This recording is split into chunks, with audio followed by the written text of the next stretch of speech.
what that'll cost you. So we need a plan for long-term care. We need a plan. Some businesses will have limited options, others will have plenty of options, but we need a plan. That's one of the what ifs. What if grandmom goes in a nursing home? How are we going to pay for it? If we want grandmom to give us her farm, how are we going to make sure grandmom's not living destitute, needing medical care? Because again, one of my cardinal rules, take care of grandmom first. So estate planning, I'm going to speed up a bit because again, I told you, promised you just a taste. Estate planning, we're all going to die. We have to plan for it. These are the issues. What do we own today? Who's going to own it tomorrow? And how are we going to get there? That's really estate planning in a nutshell.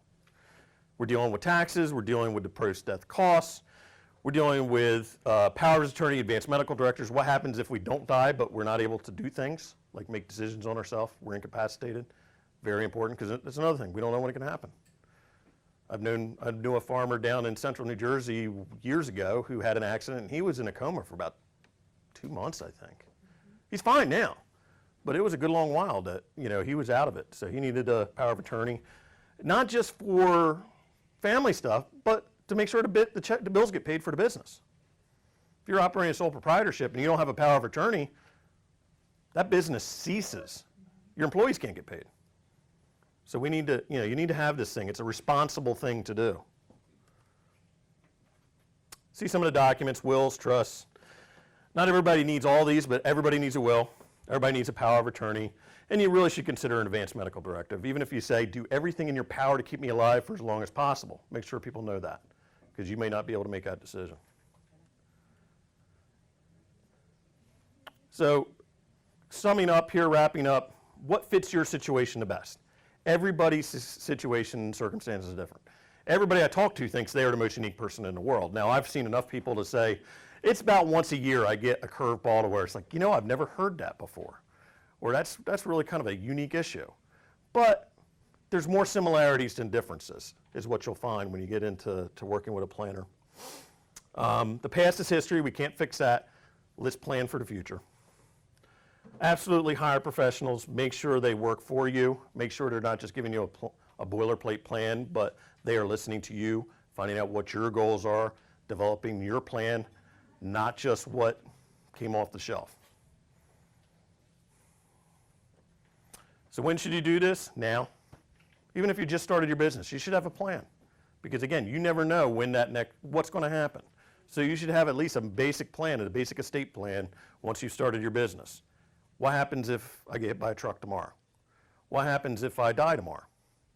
What happens if there's something in between? Because it's the responsible thing to do for those that are also affected by your business. So I didn't mean this to be quite as doom and gloom as it sounds like. But honestly, you do this planning, you can sleep better at night. That's what's so comforting about this. People hate to think about it. They hate to address it because they worry about this. Plus, it's easy to put off because feeding the chickens is a whole lot more urgent. Sorry, we had a chicken talk right before this, so that's what's in my mind. So, kind of wrapping it up, bring your questions forward. Make the plan your plan. Start early. Be diligent. Make sure you do it. Stay focused, but enjoy the process. Have fun with it. Don't put it off, but have fun with it. Make sure it's your plan. Questions? If you could write them down, I'll take those questions. Yep. That way our audience down in Essex. Yeah. You didn't mention life insurance. Why not? I didn't because this was, again, just a taste. Just a taste. When I worked in Extension, we did an estate planning workshop series. That was as long as Annie's project is the thing you're in. So yeah, absolutely, life insurance is one of the tools in the toolbox. Long-term care insurance is a tool in the toolbox. Health insurance is a tool in the toolbox. There's plenty of tools. But with a half hour, all I can do is raise awareness. But absolutely, life insurance is a tool that some should use. Not everyone. Life insurance is not right for everyone. I have folks that come to me that they're 70 years old. They have zero life insurance. They're pre-diabetic and have smoked off and on their whole life. Life insurance is not an option for them.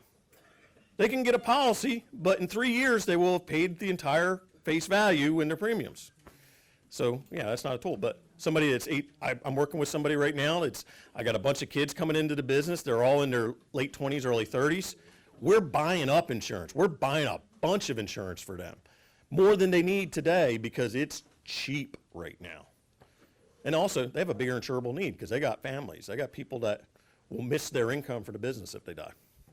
Any other questions? Okay. Anything on this? In the chat, okay, All right. Thank you. okay.